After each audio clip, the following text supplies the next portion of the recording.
Hello everyone, good morning. কেমন আছো তোমরা সবাই? আশা করছি সবাই খুব ভালো আছো আর আমিও খুব ভালো আছি। তোমরা যে ভিডিওটা দেখছো সেদিন ছিল সোমবার সকাল।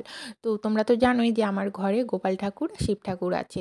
তো সোমবার করে আমি শিব ঠাকুরের পুজো দিই। তো আমি আজকে সকাল সকাল স্নান টান করে শিবের মাথায় জল ঢালবো, সেই জন্য সকাল সকাল স্নানটা করা আর কি।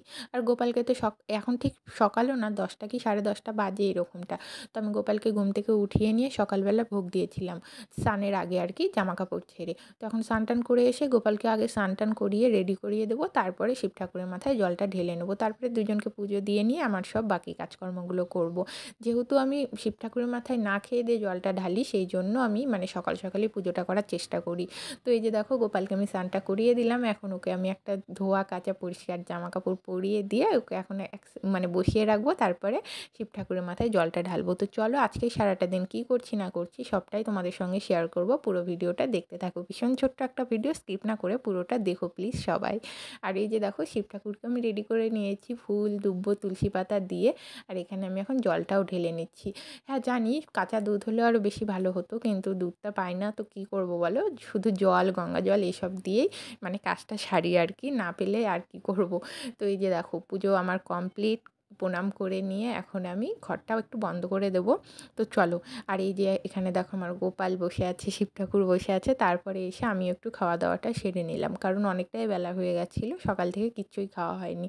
তো আগের দিন রাত্রে আমাদের বাড়িতে রান্না হয়েছিল মাংস, সেটা দিয়ে এখন আমি ভাতটা খেয়ে নিচ্ছি। তো চলো, সারাদিন কি করব না করব সবটা এই ছোট্ট ভিডিওর মাধ্যমে শেয়ার করার চেষ্টা করব। তো চলো, পুরোটা দেখতে থাকো। এখন ভাত খাওয়ার পরে একদম চলে আসছি দুপুরবেলা। একটু শুয়েছিলাম, তারপরে আমার মিনি কিচেনের ভিডিও শ্যুট করছিলাম। আর এই সাইডে আমাদের বাড়ির পুকুরে নেমেছিল আমার শ্বশুরমশাই আর আমার এই দুই দেওর। ওরা নেমেছিল মাছ ধরতে, আর এই বড় মাছটা পেয়েছে। তো সেটাই এখন দেখাচ্ছিল, সবাই ভীষণ মজা করছিল। আর আমি তো মিনি কিচেনের সেই চিকেন বলের রেসিপিটা করছিলাম। তোমরা যারা দেখোনি আমার শর্টসে, প্লিজ তাড়াতাড়ি করে গিয়ে দেখে এসো। তো এই যে তারপরে চলে এলাম দুপুরবেলায়। দুপুরবেলায় এখন আমরা সবাই মিলে মুড়ি মাখা খাবো। সেটা এখন আমার বরকে দায়িত্ব দিয়েছি মাখানোর জন্য। সেটা মাখিয়ে দিচ্ছে। আমি পেঁয়াজ, লঙ্কা সব কিছু কেটে এনে দিয়েছি। এখন ও মাখিয়ে দিচ্ছে আর কি, ও ভালো মাখাতে পারে। তো সেই জন্য এখন এই যে দেখো, দুইজন না, সরি, 3 জন বিছানায় বসে আছে, আর আমি, আমার ননদ, এরা সবাই নিচে বসেছি, কারণ বিছানায় জায়গা পাইনি। তো এই যে মুড়ি মাখানো হয়ে গেছে, ওরা সবাই বিছানায় বসে বসে খাচ্ছিল, অল্প করছিল, আর আমি নিচে ছিলাম, কারণ আমার ভীষণ গরম লাগছিল। আর নিচে বসে যা আরাম, তার বিছানায় বসে আরামটা পাবো না। আর এখন কিন্তু গরমের দিন চলেই এলো। এখন এই কষ্টের দিন কতদিন যে পার করতে হবে। তারপরে চলে এলাম বিকেলবেলায়। এখন সন্ধ্যেবেলা রান্নাবান্না হবে, তারই জোগাড় যন্ত্র হচ্ছে। হবে বাঁধাকপির ঘন্ট, তারপরে যে মাছটা পেয়েছিল মাছের তরকারি। তো এই যে সেই জন্য আমি এখন বাঁধাকপিগুলোকে কুচি কুচি করে কাটছিলাম। আর এখন আমার সবজি কাটা হয়ে গেলে মাকে সব রান্নার বাদবাকি জিনিসপত্রগুলো জোগাড় করে দিয়ে নেব। তারপরে এই যে আজকে বানাবো এই বেগুনি বাঁধাকপির পকোড়া। আমি প্রথমবারই খাবো এই বেগুনি বাঁধাকপি আর কি। তো দেখতে কিন্তু ভীষণ সুন্দর ছিল, কাটার পরে মাঝখানটা আরও বেশি সুন্দর।